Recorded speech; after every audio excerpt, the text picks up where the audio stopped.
And that's where we want to go to KITV's Lydia Pantasis, who's standing by live in Wimberley at the shelter. 275 people, a lot of tragedy out there this morning. A lot of tragedy. We actually have right here one of the refugees, one of the people that actually escaped and was rescued from their home. Terry Doyle, if you come on in right here. Tell me about what happened to you in your story. You told me it was amazing. They came in, they rescued you guys, water rushing through your home. Well, what happened about 11 o'clock, I heard a lot of noise, all this rain we've had. Our house is about 34 feet above the river. I went out and looked, the river was 3 feet below the house. My dad, who's 96, was upstairs. I saw the water, went up to get him. I was watching the water kept coming up, came in the house, looked at the windows up about a foot. I wanted to get him out, I couldn't. Anyway, the water kept coming up. It got 9 inches in our second floor, which is about 14 feet up in our house. It wiped all the windows on the end, and it came rushing through there like a rapid. Took all the furniture out, wiped out all the furniture. You could hear windows cracking. You could see big logs going through, broken limbs. It was unbelievable. I was really scared the house might collapse, but it didn't, thank God. And how did you finally get out of there? Well, we got out. I actually got one text out to somebody who let the fire department know, and our neighbors did. And the fire department came after the water went down and brought a ladder. We got a ladder and got down because it wiped our stairs out inside the house. It wiped the stairs out. So my 96-year-old father climbed out a ladder to get out, and then we came over here to the school. How are you guys doing right now? How is he doing? He's fine. We're all fine. I mean, it's a mess. We got a big mess on our hands, but we're all healthy, thank goodness. We're safe. We're good. That's good. I lost my billfold. That's the only thing I'm not happy about. Were you ever, I mean, that must be pretty scary, obviously, to go through all that. What was going through your mind at that point? Actually, what reminded me of was that tsunami movie. Remember that tsunami hat came, those people washing and all that? It reminded me of that. I could think, oh my God, we don't want to be in that. Because that water is raging through there. And there's all kinds of stuff in the water. And you just don't want to be in it. And I was most concerned about that because God knows what's going to happen then. You said all your neighbors completely wiped out as well? Yeah, well, we had one neighbor's house got wiped out. Every neighbor flooded. One house has been flooded before. None of the other houses have ever been flooded before. For other house, my next door neighbor, he was sitting there. He saw the water come in. He got to get his wife. The water came about 4 feet, and they had to wade out in 4 feet of water to get out of their house in time. He got to his car, thank goodness, and he's over here at the school. But his house has never flooded, never. And he's been there 50 years. Obviously, a long road ahead for you. The house, you said, is beyond repair. Obviously, it's damaged. I mean, not beyond repair, but it's damaged to the point where everything was washed out. Yeah, it's damaged. The real question is, do you rebuild if it's going to be in a floodplain like that? What do? You know, you build it up. What do you do? Everybody's got that same question up down the river. No one's ever seen a flood like this. It's probably like a 100-year, 500-year flood. It's unbelievable. It was very scary seeing that water roaring through the house. Believe me, that was scary. Describe what it's like from somebody who's in the shelter, coming in. Describe what it's like in there. What's going on inside the shelter? What do people look like? What are people coming in? Actually, the people inside of the shelter are fine. Yeah. I mean, they're all fine. They're all dried out and good, and they're healthy. But one of the sheriffs told me that he talked to this one man whose wife and kids are missing. They got washed away. That's not good. That's a bad deal. Everybody in the shelter is fine, so that's fine. They did a great job here with that. Thank you so much, Terry Doyle, and we wish you the best. Glad to be high and dry. Thank you so much.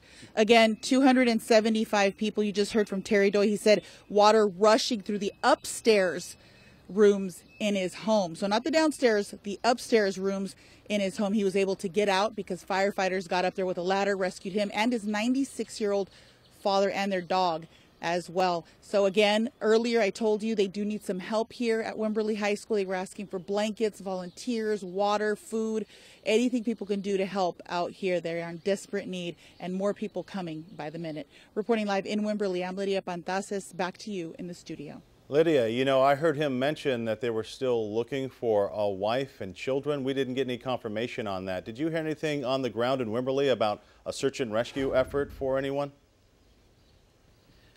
I haven't heard anything yet, but I'm going to go and check. That's actually the first I've heard of it is when he talked about it right now in the interview. So I'm going to go back and check. I know that there's a lot of people that were in desperate needs, people that were, on their rooftops asking for help, trying to get help. And they were having trouble getting to them because they didn't have the boats available to get out there to them and the rescue teams in place available to get out to those people at that time. So I will definitely check on that as well, and I'll have that up for you a little bit later. And we also just got word that the LCRA opened the floodgates at Lake Travis and Marble Falls. So they're dealing with a lot of water, which is good for the lakes, but there are a lot of life safety issues that first responders are dealing with.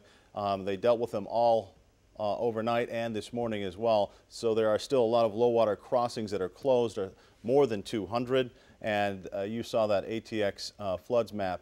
So there's a lot of danger still out there, and we're still just at the light of day trying to get a picture of what is going on. We want to go over to Storm Tracker Chief Meteorologist who has been trying to get an assessment of where we are, where we're going, and overnight we got a lot of rain. We did, and we were chatting just a second ago. You were asking me about lake levels. I just double checked, and as of midnight we hadn't had the big rise, but since then Lake Travis is now up 5 feet in the last day. 643.91 feet above mean sea level is Lake Travis's level. Lake Buchanan is up to 989.75. That's substantial. Doing some checking, we are amazing the amount of recovery. I'm going to post some graphs to social media shortly and just share with you how significant this rise is. It's the highest that we've seen Lake Travis since 2012, and it looks as though it's going to continue to rise. Folks with the LCRA, whose job is to basically monitor those lake levels, they specified that it's not out of the realm of possibilities we could reach 650 out at Lake Travis, which would be an amazing recovery. So along with such tragedy could come an amazing amount of recovery. Sometimes it takes a flood to cure a drought. You may have heard that phrase before, and in Central Texas, drought has been our way of life lately, but maybe this flood or this rainy stretch is starting the turnaround. Rain is ending across the area. We've got a few showers left over in far eastern sections, including Lee County, and a couple of stray showers in Fayette County, but things are looking good in regards to not getting additional precipitation. I'll tell you though, some of the more recent information coming in at 6:17 this morning, Hays County Jail inmates being evacuated due to floodwaters there at the jail 2 miles northeast of San Marcos. We had mention of the Aspen apartment complex 2 miles east-northeast of San Marcos with water up to the tops of car tires and parking lots, so some flash flooding going on there. There were water rescues at 519 out near the Gary Job Corps Center 2 miles east of San Marcos. There were considerable reports of people being stranded on roadways, having to be rescued because they got stuck in flash flooding areas. Road closures, certainly something to keep in mind as well. We do have roads closed, I-35 closed between Kyle and San Marcos because the Blanco River has simply come out of its banks and is threatening that area. Highway 80 east of I-35 also reported. Okay, just getting in a new statement from the National Weather Service. They update us on conditions in Caldwell County. Let me take you to Caldwell County here. We're talking areas near Martindale, Reedville, not quite to Lockhart, but right along this corridor east of San Marcos. National Weather Service says multiple water rescues ongoing in Caldwell County, mainly along the river. Talking about the Blanco River and the San Marcos River, 61 different roads in Caldwell County alone are currently closed. Want to show you some graphs. This really tells the story. Wimberley, this is kind of where we all started. This was when we started to hear first the 9 to 10 inches of rain falling in Blanco, and reports that at one point 281 was covered by the Blanco River in Blanco. That subsided, but all that water had to go somewhere. So where did it go? It went downstream to Wimberley. Wimberley went from 7 feet, actually if you look at the graph, 6 feet all the way up to 40 feet in a very short amount of time. This is not just unprecedented. This is 7 feet above the previous record. Phenomenal amount of water rushing through the Blanco River, overspilling its tops into Wimberley. And it's going to take a lot of time for recovery and for this river to go back down into its banks. Could be tomorrow, noonish. Well, today noonish before it reaches the major flood stage, tomorrow noonish before it goes to minor flood stage, and it might not be until Tuesday that we finally see this river below its banks. One big consideration, our photographer Jason Walker was out there pretty early on as we were getting the first reports of significant flooding issues and problems in Wimberley, and he said at one point there were people that were on rooftops calling out for help. Emergency managers weren't able to reach them immediately because they didn't have boats. They didn't have the way to do that. I have seen some emergency management tweets, not from Hays County, but from some other counties here in Texas, where they were telling people, please heed our warnings. Turn around, don't drown. We're not going to put ourselves in jeopardy to save you if you've gone around a barrier, for instance, or if you've gone somewhere that you shouldn't. In this instance, with the river running so quickly and rising so high so fast, this was more of a situation of people, as Lydia was mentioning, being in their homes and being trapped by floodwaters before they even realized what was upon them. So it's going to take a long time before we recover. A lot of debris will also be flowing quickly downstream. Jason Walker actually told me at one point he saw a refrigerator cruising down the Blanco River there in Wimberley. That type of debris might possibly have been responsible for taking out a bridge. A bridge was destroyed on the western edge of Wimberley late tonight because of the rising waters and the rushing waters in Blanco. That was the Fisher Store Road Bridge. Apparently destroyed down to the pillars, according to the National Weather Service. Then we hop down to San Marcos, where we're dealing with the bulk of the issues, and on into eastern sections into Caldwell County as well. Maxwell, Martindale areas, certainly Reedville, all of these areas just downstream, some places dealing with high water as well. To go from a level of 12 feet to a level of 42 feet. This is unprecedented. This is historic. Hays County Kyle Fire Department tweeting earlier that they had not seen this during the Halloween flood of 2013, which to so many of us who have moved here recently, that was the big flood.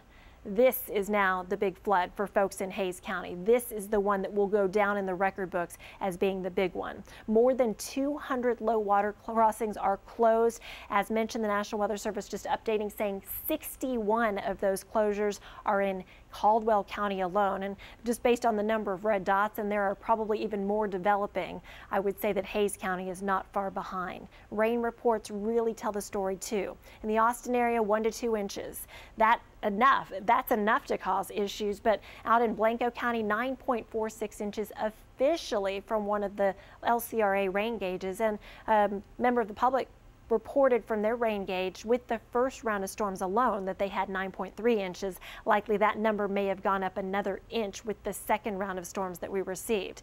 So what I want to do is just tell you that we're probably out of the worst of conditions because the rain has already subsided, but the rivers, the streams, the tributaries, all of that water still is rushing downstream. So the farther downstream you are, the more likely you are to get a sudden flash flood, a sudden rise in those river levels that could catch you off guard. So if you're in a low-lying spot downstream, even from San Marcos, downstream from the Martindale area that usually floods, please be on guard. Along the Blanco River, along the San Marcos River, anywhere where those water bodies feed and would send water rushing down. This picture from Wimberley earlier tonight, a lot of roads impassable, and I don't necessarily think that's going to cure itself anytime soon. The Blanco River out a little bit farther away into Hays County from Halifax Ranch. This was around 2 a.m. William Johnson sent me this video, and he said, I've never seen the Blanco River this high, never in the entire time I've lived here. He was going to go to bed, wake up, assess the damage, see where he stood at that point. San Marcos River, this was before the big surge. This was before we saw that rapid rise. This was Rio Vista from Edward Granado, and you could already see how quickly rushing. And see, there's some debris floating downstream too. We're going to deal with tree limbs going downstream. We're going to deal with other objects. And at one point, Jason Walker, when he was in Wimberley, was mentioning he could hear the sounds of timber crushing or of wood breaking. He said, I don't know if it's houses that are, or structures that are breaking and being carried downstream, or if it's tree limbs. Either way, this video really tells the story of a very significant flooding event, a historic flood event that is unfolding as we speak. Well, shelter or center because that shelter is overcrowded. They have 300 plus people there right now. So do not go to the San Marcos Activity Center. That was the main shelter for San Marcos, but I just talked to the mayor of San Marcos, Daniel Guerrero. He says everyone needs to go to Maria Hernandez Middle School. And I'm seeing on Twitter early reports that I-35 in Kyle might be open. We are trying to confirm that for you right now. We want to go live to Melanie Torrey, who's on the phone. She was out in that area all night. Melanie, what do you know? Well, Walt, I can tell you we're experiencing a lot of those road closures firsthand. We're trying to make it down to San Marcos right now, where we know there are a lot of people flooded out of their homes, evacuated, and really needing some help. But we're hitting roadblocks every way we turn. As we know right now, it does seem like I-35 still closed between Kyle and San Marcos. We took Highway 21 down into San Marcos, but once you get to those railroad tracks just north of Highway 80, there's also a road closure. We've seen a lot of people pulled over on the side of the roads trying to figure out their own detours, trying to get down to San Marcos, but it's proving to be really tough this morning. Even a detour around the San Marcos Municipal Airport came up short. We didn't run into a road closure, but there was a lot of water running across the road. Not deep water, but just fast-moving water, definitely enough to pull a car away. So we turned around yet again. Now we're actually out in the Reedville, Maxwell, Martindale area. We're not seeing a lot of damage, but a lot of flooding, a lot of people's front yards full of water. But like I said, our mission is to get down to San Marcos, where we know there are a lot of people evacuated, a lot of people needing help. And once we get down there, we'll be sure to update you with pictures and videos of what we see because of all of this Blanco River flooding. Well, back to you. Well, Mel, I'm just looking at atxfloods.com. 248 low water crossings are closed, and that's just through most of the Central Texas area. And there might be some low water crossings that you encounter or people encounter today that haven't been blocked off, because we're hearing that manpower, especially in Hays County, is stretched thin from boats and first responders out there. I wanted to ask you, through your reports overnight, any reports of injuries? We have not heard of any reports of injuries as of yet. We know that there were a lot of rescues going on in the Wimberley area, boats pulling people out. And we're also told that not everyone was able to get out of their homes. A lot of people still on their roofs. That was probably around 4:30 this morning, but we haven't heard of any injuries or been able to confirm any injury. It looks like we're about 8 miles east of San Marcos right now. If there are any injuries out there, we'll definitely report those and keep you guys updated. Okay, we'll check back with you in a little bit. Again, the San Marcos Activity Shelter or Center was the main center for people to evacuate because of the flooding, but that is at capacity right now. Over 300 people are at the San Marcos Activity Center. That has been closed off. They're not turning people away, they're just redirecting the new people that are coming in to the Maria Hernandez Middle School because they can take them in there. So do not go to the San Marcos Activity Center for shelter. Go to Maria Hernandez Middle School. Mayor Daniel Guerrero says right now they're doing okay for supplies and cots and blankets and finding need out there. But Wimberley, a much different story. KITV's Lydia Pantazis is out there. She says 275 people are sheltering at the Wimberley High School right now. We just saw one of the residents, Terry Doyle, talk about how his house was flooded. Not just the first floor. They were talking about, oh, look, you can see a resident right there bringing in blankets for people at the shelter. They're in desperate need of supplies there. So if you have water or blankets or maybe some dry clothes that you can help donate, 275 people are there right now at Wimberley High School. Another person bringing in towels and blankets and shirts, which is great. First responders out there. We heard that most of the people are okay in the shelter, but something did disturb us. Terry Doyle, one of the residents who was flooded out, his house got flooded up to the second floor. He said furniture and debris was flowing through his house, but he also mentioned one of his neighbors said that he couldn't find his wife and kids, but we have not confirmed that yet. We don't know if there is an active search and rescue going on right now, but we are trying to confirm that. the light of day will bring a lot of answers, but you can see a lot of people just trying to figure out what to do next. They're out on their cell phones at the shelter here in Wimberley. This is Wimberley High School, 275 people. This is the main shelter for the area. You can see the Red Cross there. They mobilized within the hour to these shelters to bring food, blankets, clothing, and help people get through this. You can also see a dog in the shot there. A lot of animals are probably roaming and scared today, so the shelters are probably going to get full. We don't have any direction on yet as to what to do for animals at these shelters, but I'm sure they're going to be flooded with pets. Right now, this is the donations that people need for the evacuees out at Wimberley High School. They need food, drinks, minor medical supplies, and whatever you can do monetarily for the Red Cross to help these people recover and get back on their feet. The San Marcos Activity Center, they have 300 plus people. They say they're okay with supplies right now, but Wimberley, this is the place that really got hit as the Blanco River went over its banks. Terry Doyle, a resident, said his house was flooded up to the second floor. His neighbors who never saw flooding before, their homes were flooded as well. The LCRA opened up the floodgates at Lake Travis and Marble Falls. UT's commencement was canceled last night. So you have a lot of people dealing with what Chicago mentioned would be the new historic flooding for Memorial Day weekend. We all know about 1981. This is a live shot now of people that are roaming around, just kind of walking in a daze, some of them, at Wimberley High School, 275 people. But it's great to see residents dropping off supplies and donations because they're desperately needed out there. And I have not seen this type of rain and flooding and tornadoes overnight, and I can't remember here in the Central Texas area. It was a double whammy of tornadoes and flooding. So a lot of people are waking up to lost homes, damage, trees down. We don't know if confirmed tornadoes were here or not, but that could have been caused by straight line winds. KITV Storm Tracker Chief Meteorologist has not slept in, I think, 25 hours as she's been tracking these systems. It just seemed to be one after the other after the other. And you know what? I've got some fresh video in from Edward Granado. He's near Martindale at Highway 80. This is the Blanco River. This is the torrent that folks have been dealing with, rising water, and look how swiftly it is moving.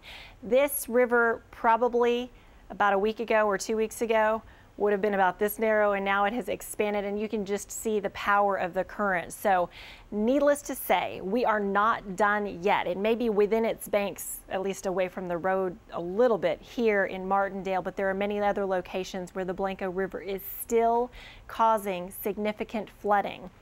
Just updating atxfloods.com, we're at 248 closures.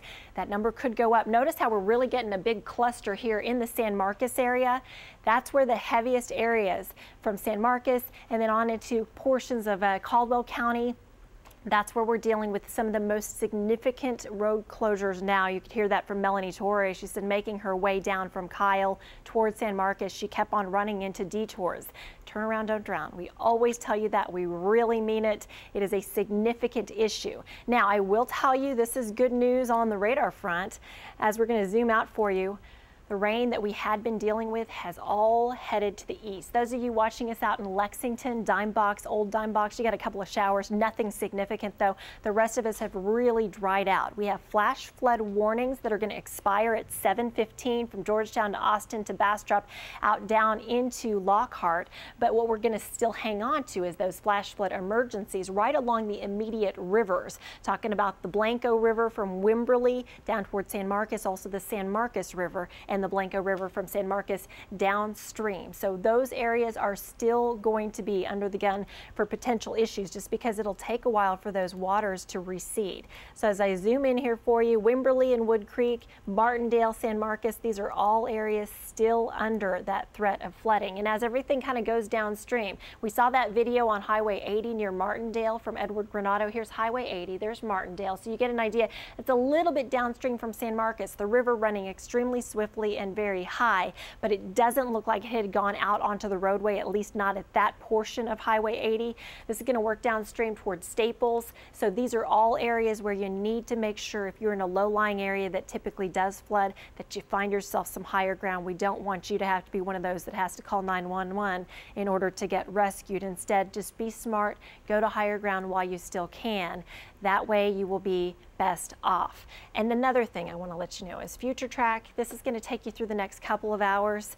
Notice it is not redeveloping storms as it had been showing earlier. It is now keeping everything away. So I think that this is going to be the last round of rain. It's clearing out right now. We're going to be able to catch a breath and recover after what is a historic flood event.